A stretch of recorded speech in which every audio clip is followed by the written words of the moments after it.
సోదరా, మహిమలు రెండు రకాలు.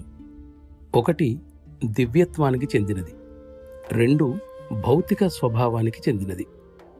మొదటి రకం మహిమల ఉద్దేశం దైవ సంబంధమైనది కాగా, రెండవ రకమైన మహిమల ఉద్దేశం ప్రాపంచిక సంబంధమైనది. మొదటి రకం మహిమలు సూక్ష్మ విధానాలను అనుసరించే వారిలో చైతన్యవంతమై వారు ఎదుర్కొంటున్న జీవిత సమస్యలను పరిష్కరిస్తాయి. దీనికి విరుద్ధంగా స్థూల విధానాలను అనుసరించే వారిలో రెండవ రకం మహిమలు బయటపడి హృదయానికి మరింత భారమవుతాయి. కానీ మొత్తం మీద చెప్పాలంటే ఈ నిమ్నతరమైన సిద్ధుల వ్యామోహంలో చిక్కుకుపోయినవాడు ఒక విధంగా చిక్కుముడిలా తయారవుతాడు. దానితో పాటు అతడు తనలో తానే ఒక సుడిగుండాన్ని సృష్టించుకుని అందులోనే మునిగిపోతాడు.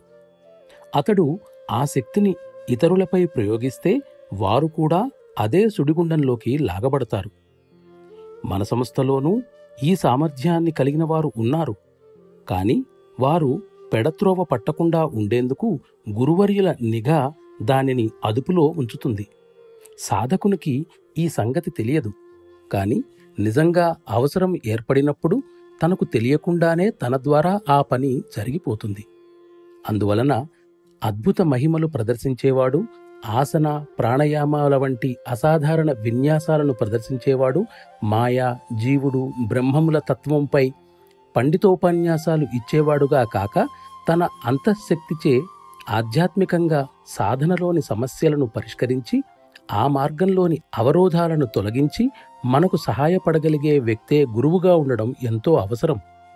మనలో శాంతి, నిశ్చలతా భావాలను వృద్ధి చేసి తన ప్రభావం చేత మనస్సులోని అశాంతతను శాంతింపచేయగల వ్యక్తి సాంగత్యం చాలా అవసరం.